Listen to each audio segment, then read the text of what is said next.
लेकिन आपने इसका नाम प्रेत दरबार क्यों रखा कि भूत प्रेत से जो पीड़ित है वो मेरे पास आए, मैं ठीक कर दूंगा उसको। ये तो अंधविश्वास हुआ ना, जिसमें आपने व्यक्ति को ये भी बता दिया कि फलाने नाम के व्यक्ति ने आपको ये प्रेत बाधा दी है या आपके अंदर जो है भूत प्रेत का प्रवेश कराया है। मैंने एक वीडियो ये भी सुना आपका। ये नाम कहां से जान लेते हैं आप कि भूत प्रेत आपके अंदर आ गया? हाँ। ये फंस गया। सठे साठ्यम समाचरित, आत्मरक्षा करने के लिए बुलडोजर लेना अगर भड़काऊ बयान है तो ये होते रहना चाहिए। और किसी को अगर ज्यादा डर है तो वो क्रेन खरीद ले, हमें क्या दिक्कत है भैया। आपका काम बुलडोजर चलाना तो नहीं है, या ये तो सरकार का काम है या कानून का काम है। आप तो हिंदुओं को, सनातनी हिंदुओं को भड़का रहे हैं जो सबसे सहिष्णु माना जाता है। ये कैसे आत्मरक्षा करने की बात करना भड़काना हो गया? कोई आपकी बहन बेटी के आबरू पर हाथ लगाए और आप चुप बैठे देखे रहो, कानून जब तक आए जब तक इज्जत लुट जाए, ये भड़काना हो गया? नहीं तो ये भड़काना नहीं हुआ। आपको क्या लगता है ये भड़काना हुआ या नहीं हुआ? लेकिन हम गलत नहीं मानते हैं। ठीक है, लेकिन लोग कहते हैं कि आप सनातन का प्रचार करने के लिए बड़ी बड़ी फीस लेते हैं। जहाँ कथा होती है वहां पर आप बड़ी बड़ी फीस लेकर जाते हैं। और तो दोस्तों फाइनली वीडियो के क्लिप देखकर आप समझ ही गए होंगे कि आज की वीडियो किस टॉपिक पे होने वाली है। लेकिन उससे पहले मैं आपको ये बता दूं कि आज की इस वीडियो में धीरेन्द्र शास्त्री की पूरी तरह से बैंड बजने वाली है। वैसे तो आप जानते हैं कि धीरेन्द्र शास्त्री हमेशा भड़काऊ बयान देते हैं, लेकिन आज की इस वीडियो में इस पत्रकार ने भी इस धीरेन्द्र शास्त्री की पूरी तरह से बैंड बजा दी। तो इस वीडियो को शुरू से लेकर एंड तक जरूर देखें। क्या आप अंधविश्वास फैलाते हैं? Good question. सनातन की बात करना और श्री हनुमान जी महाराज की चर्चा करना, हनुमान चालीसा आदि उपायों से जोड़ना, पितृ मातृ पितृ पूजन के बारे में बताना, अगर यह अंधविश्वास है तो भारत के जितने भी हनुमान भक्त हैं वो सब फैला रहे हैं। लेकिन आपने इसका नाम प्रेत दरबार क्यों रखा कि भूत प्रेत से जो पीड़ित है वो मेरे पास आए, मैं ठीक कर दूंगा उसको? ये तो अंधविश्वास हुआ ना। बात तो सही है। अगर धीरेन्द्र कृष्ण महाराज के पास वास्तव में देवी शक्ति है तो उन्हें हमारी चुनौती स्वीकार करनी चाहिए और बंद कर देना चाहिए हमारे मुंह से हमेशा। अंधविश्वास उन्मूलन समिति के संस्थापक संयोजक महाराज श्याम मानो ने लोगों से जागृत होने की अपील की कि वो कोई देवी शक्ति नहीं बल्कि आम लोगों को लूट रहे हैं। क्या कहेंगे आप इस पर? तो अब अंधविश्वास कैसे है? अगर आप इसको अंधविश्वास कहेंगे तो कल के दिन आप कलावा को अंधविश्वास कहने लगेंगे। कल मैंने भी बाधा हुआ है महाराज जी। बाहरे भारत आप भी कितने बुद्धिमान हैं, बाहरे अद्भुत देश।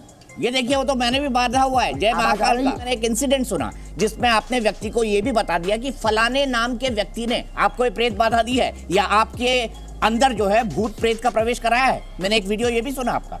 ये नाम कहां से जान लेते हैं आप कि भूत प्रेत आपके अंदर आ गया? हाँ, किसी मंत्री जी का वो आया था कि रामचरितमानस जहर फैलाती। आखिर ये सनातनी लोग कब तक टारगेट बनेंगे? बाहरे भारत यहाँ पर चादर चढ़ाना श्रद्धा हो गया, बागेश्वर बालाजी के यहाँ नारियल बांधना अंधश्रद्धा हो गया, कैंडल जलाना श्रद्धा हो गया, और बागेश्वर बालाजी के दरबार में नकारात्मक ऊर्जा का उपाय हनुमान चालीसा से बताना अंधश्रद्धा हो गया। क्या भूत प्रेत होते हैं महाराज जी? आते कहाँ से हैं भगवान जाने भैया, हम तो अनपढ़ गवार हैं। भगवान जाने भैया, हम तो अनपढ़ गवार हैं। सही पकड़े हैं। हम प्रार्थना करेंगे सनातनीय हिंदुओं से, अगर तुम अभी नहीं जागे तो ये तुम्हें अपने गांव में भी भोगना पड़ेगा। इसलिए निवेदन है कि सब हिंदू एक हो जाओ और पत्थर मारने वालों के घर पर बुलडोजर चलवाओ। और कुछ दिन बाद हम भी बुलडोजर खरीदने वाले हैं। अब पैसा नहीं है इतना, वरना हम भी बुलडोजर खरीदेंगे और जो राम के काज पे और सनातनीय महात्माओं पर, संतों पर और भारतीय सनातनीय हिंदुओं पर पत्थर चलाएगा, हम बुलडोजर उसके घर पर चलाएंगे। महाराज जी सनातनी हिंदू आप हैं, आप एक कथावाचक है। आपका काम बुलडोजर चलाना तो नहीं है, या ये तो सरकार का काम है या कानून का काम है। आप तो हिंदुओं को, सनातनी हिंदुओं को भड़का रहे हैं जो सबसे सहिष्णु माना जाता है। ये बड़ी अच्छी बात कही आप। भड़का नहीं रहे, अपितु जगा रहे हैं। हमारा यह बयान पूर्णतः अहिंसात्मक है। इसमें कहीं भी हिंसा को किंचित मात्र भी, लेस मात्र भी जगह नहीं दी गई। अच्छा। सठे साठ्यम समाचरित, आत्मरक्षा करने के लिए बुलडोजर लेना अगर भड़काऊ बयान है तो ये होते रहना चाहिए। और किसी को अगर ज्यादा डर है तो वो क्रेन खरीद ले, हमें क्या दिक्कत है भैया। साले का खोपड़ी तोड़ साले का। नहीं तो ये भड़काना नहीं हुआ। आपको क्या लगता है ये भड़काना हुआ या नहीं हुआ?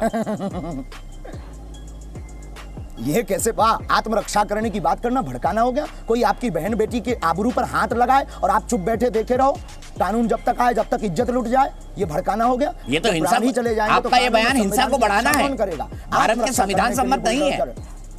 पूर्ण हिंसात्मक रूप से, पूर्ण अहिंसात्मक रूप से। इसमें हिंसा आपके मुंह से भी निकल गया पूर्ण हिंसात्मक रूप से। ये फंस गया। आपके मुंह से भी निकल गया पूर्ण हिंसात्मक रूप से। पूर्ण अहिंसात्मक रूप से। महाराज जी, अब दिल की आपको बात तो बाहर कभी-कभी की खाल जुबान पर आ निकालनी है जाती तो है। कुछ भी नहीं। शाबाश! बचपना है हमारे अंदर, निकल जाता है और निकल जाना भी चाहिए। अगर सत्य निकल भी जाता है तो कोई बुराई नहीं, पर अहिंसात्मक बयान है वो। फिर सुन अहिंसा, लीजिए। ठीक है। आप कह रहे हैं कि पत्थर उठा लेना या जेसीबी चलवा देना या मैं जेसीबी खरीद लूंगा, ये हिंसात्मक या अहिंसात्मक हमारे दर्शक डिसाइड करेंगे। तो दोस्तों, जैसे कि इस धीरेन्द्र शास्त्री का मानना है कि पत्थर उठा लेना और घरों पे बुलडोजर चलवा देना वो एक अहिंसात्मक बयान है, ना कि भड़काऊ बयान। तो इस पे आप लोगों का क्या राय है, हमें कमेंट करके जरूर बताएं और इस वीडियो को शुरू से लेकर एंड तक जरूर देखें। हनुमान जी की मस्ती में रहते, हमें जो प्रेरणा लगेगी वो हम बोलेंगे, बताएंगे दरबार में। जो बालाजी की प्रेरणा लगेगी, हम ईश्वर नहीं है, हम कोई चमत्कारी आदमी नहीं है, आज से नहीं बोल रहे, कई साल से बोल रहे। हाँ, जिस प्रकार माता पिता अपने पुत्र के कल्याण के लिए प्रार्थना करता, तो हम गुरु के नाते शिष्य के लिए प्रार्थना करते। अगर ये अंधविश्वास है तो फिर तो ठीक है। महाराज जी, ये बताइए, बताओ। आपने श्याम मानव जी के लिए जिन भाषा का की सठिया तो नहीं गए हैं, ये भाषा क्या एक संत पर शोभा देती है, एक महंत पर शोभा देती है? ये जो बुंदेलखंडी है ना, ये आपके दिल से निकलती है। चौरसिया जी, बिल्कुल दिल से निकलती है। और देखिए, दिल से निकल गया, हाथी चले बाजार, कुत्ते भौंके हजार। जी, ये बताइए कि आपने एक बार कहा कि धर्म जो है, या धर्म विरोधियों को आपने लात मारने की बात कही, आपने जेसीबी का जिक्र किया, जो कुछ राज्य सरकारें जिसका इस्तेमाल करती हैं, जो कानून तोड़ते हैं उनके लिए। आपने जेसीबी की जिक्र की, आपने धर्म विरोधियों को लात मारने की जिक्र की। आप कहते हैं जिस तरफ हवा का रुख होता है उस तरफ मैं बोलता हूँ। तो क्या ये क्या बताता है, हवा का रुख किस तरफ है अभी? हवा का झोंका है, हम समझ नहीं, आपने कहा जेसीबी वाला बयान आपने दिया, कुछ राज्यों में जेसीबी का इस्तेमाल हुआ, आपने बयान दिया कि धर्म विरोधियों को लात मारनी चाहिए। मैं आपसे ये समझना चाहता हूँ, आपने एक बार कहा था कि हवा का रुख जिस तरफ होता है उस तरफ मैं बोलता हूँ, तो हवा का रुख किस तरफ है? सनातन की तरफ। अबे साले, तभी मैं कि जब से हमने धर्म वापसी करवाना प्रारंभ किया, तब से धर्म विरोधी पीछे लग गए हैं और तरह तरह के ये षड्यंत्र हमें आभास करा रहे हैं कि ये जो है हमको रास्ते से हटाना चाहते हैं। पर हम डरने वालों में से नहीं हैं, हम हिंदू शेर के बच्चे हैं। अच्छा। हमको तो सिर्फ सनातन सनातन सनातन चाहिए और बागेश्वर हनुमान जी का आशीर्वाद चाहिए और आप सबका मंगल चाहिए हमको। और अगर ये गलत है तो फिर गलत है, लेकिन हम गलत नहीं मानते हैं। ठीक है, लेकिन लोग कहते हैं कि आप सनातन का प्रचार करने के लिए आप बड़ी समझ रहे हैं बड़ी हमारी फीस बात? लेते हैं। जहाँ कथा होती है वहां पर आप बड़ी बड़ी फीस लेकर जाते हैं, और जहाँ कथा होती है वहां पर आप बड़ी बड़ी फीस लेकर जाते हैं। और तो दोस्तों, जैसे कि आप देख सकते हैं कि इस धीरेन्द्र शास्त्री का साफ कहना है कि बुलडोजर चलाना और पत्थर चलाना वो हिंदू को भड़काने के लिए ही बयान था और मैं इस पर गलती नहीं मानता। तो इस पर आप लोग का क्या रहे, हमें कमेंट करके जरूर बताएं और वीडियो पसंद आई हो तो वीडियो को लाइक एंड चैनल को जरूर सब्सक्राइब करें। और जल्दी मिलते हैं नेक्स्ट वीडियो के साथ, तब तक के लिए अपना ख्याल रखें, बाय बाय।